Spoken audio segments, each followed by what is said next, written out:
Hello everyone and welcome back to another AFK journey video. In this video we're going to talk about Taichi and Agumon. Should you pull them? Should you wait and see? The collab is just live on global server today, as you guys are probably aware. Okay, so Taichi and Agumon, they are strong. Out of the two which are currently on the collab banner, definitely the one who is the better one is Taichi and Agumon. Now the question is, should you build him or not? And we can't exactly answer that question on day one, but what we can say is even on day one of Dream Realm, he was out damaging Frieren when they were used in the same team. He is in the best no contest team of today, along with Frieren. And in the overall top pay to win team of today, he's an Agumon team is basically tied with the performance of a Frieren team.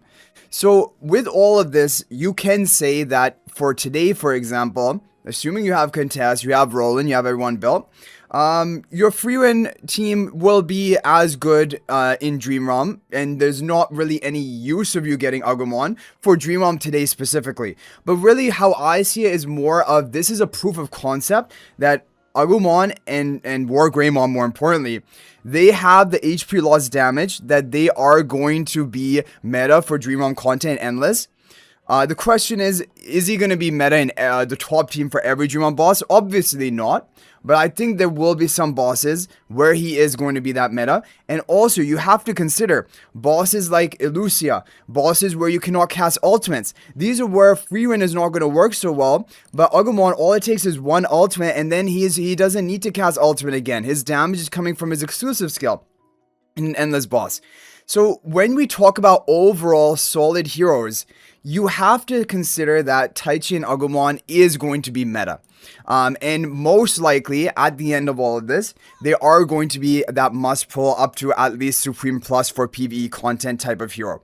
Because even if not Dream Realm, there's going to be Ravage Realm, there's going to be other boss content, Titan Reavers, and who knows, whatever boss lineup comes in the future, there could be something which is catering more towards Agumon as compared to Frieren.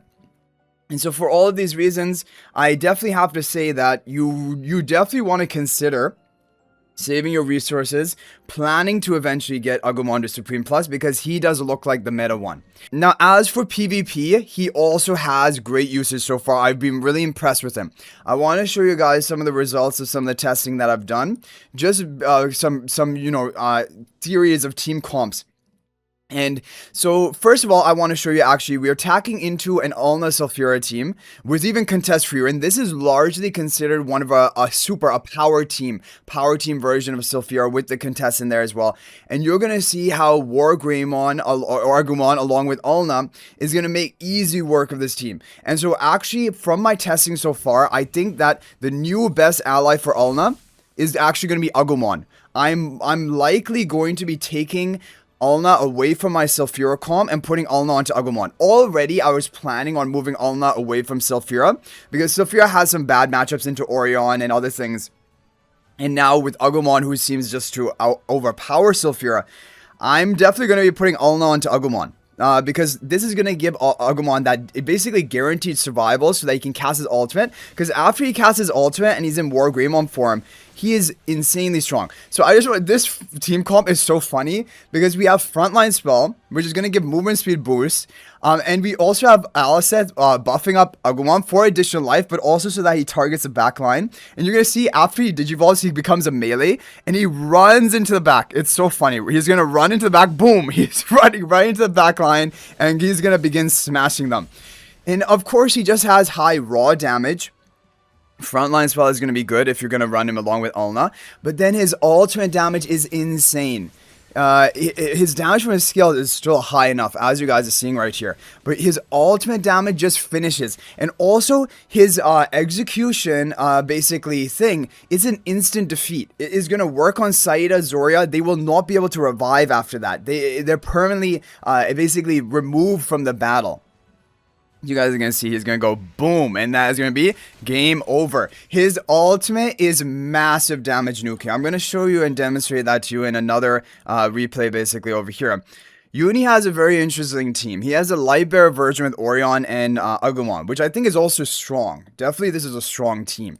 However, Alna does seem to have the edge. Of course, like Alna is basically the best PvP support in the game. So anyway, we just have all of our heroes who are going to try to activate the frontline spell. Agumon's going to digivolve, and then boom, he's going to run into the back line. Watch him run. Watch him run. Boom, right onto the Roland, which is our perfect target. And now you're going to see him just going to take off. Yeah, once he is digivolved, he has massive tankiness, huge increases in maximum health, he has a shield, and he's unaffected. The shield means that he's unaffected in battle, and that is one of the most strong, basically, buffs you can have in battle, because it counters so many other things what people try to do to you. Look at this, you're just shredding them. Just with his skills and just with his HP loss damage. But then for the finishing punch, he's gonna ultimate. Watch his ultimate. His ultimate is just they really did justice to his ultimate, because it really does feel exactly how it was in the anime, that Ultimate War Greymon is supposed to feel like the biggest bomb is just being dropped onto the heads of the enemies, and it does totally feel like that. Look at that. You didn't exactly see the damage number, but it blew up the purses. Orion is very tanky, as you guys know, so like it didn't just blow him up one hit, but so this is what I'm planning for Agumon in PvP along with Ulna. Obviously, he doesn't need to be with Ulna. Like, you can run a Lightbearer team like with Orion Perseus. There's a great synergy there as well. Because the other thing about Agumon is he has this Supreme Plus skill that he's going to give an attack buff, increase the ally's position behind him.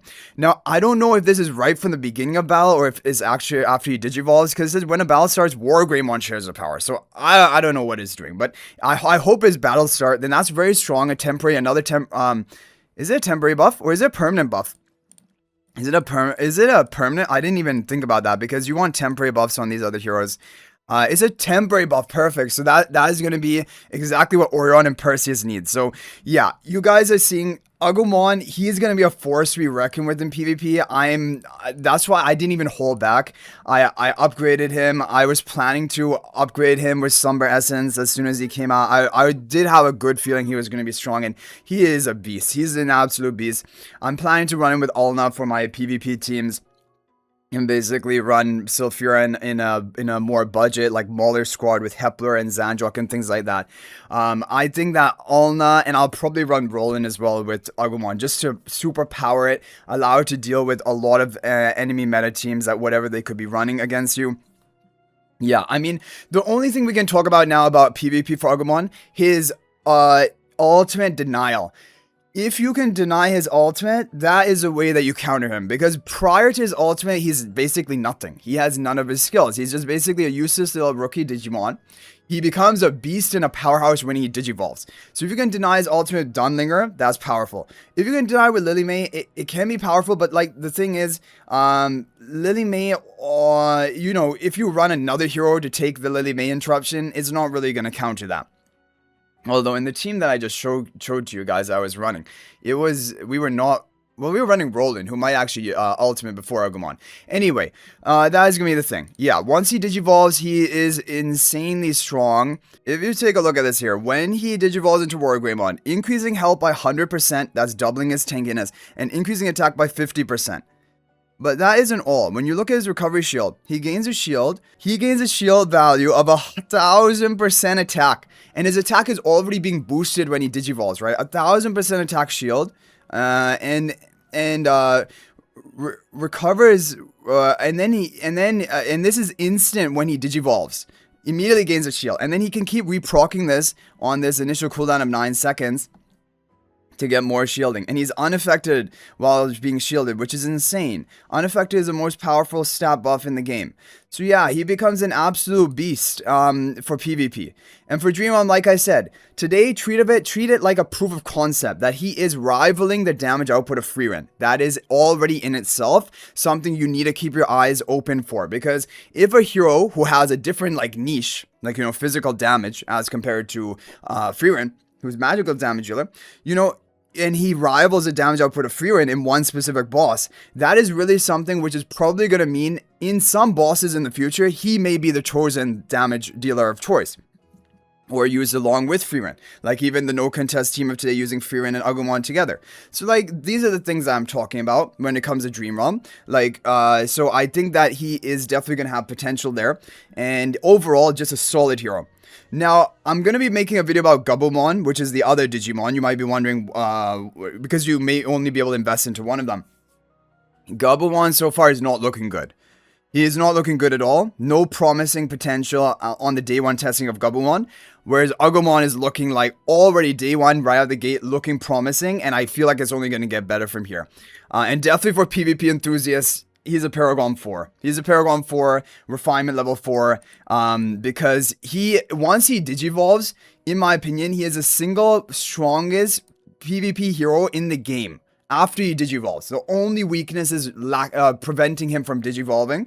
But if you have like allness support, that should be more than enough to buy the time for even a Dunling or Bell to wear off. So anyway, guys, that's going to be it for my thoughts about Taichi and Agumon. Let me know your thoughts down in the comment section down below. If you've already recruited, let me know how your summons were and your luck. If you're planning to recruit, then good luck on your pulls. Of course, let me know your opinions. Thank you guys for watching. That's going to be it for this video. And if you're thinking about making a purchase in AFK Journey, please use my affiliate link for the official Farlight store. This is the best way you can support me and also gain 5% bonus dragon crystals on your purchase. My affiliate link is in the description of this video and a pinned comment, and you can actually bookmark this link in your browser, and whenever you're planning to make a purchase, just return to the bookmark link and make your purchase. It will support me and be greatly appreciated. So thanks for watching. I'll hopefully see you in the next video, and until then, everyone, peace out for now.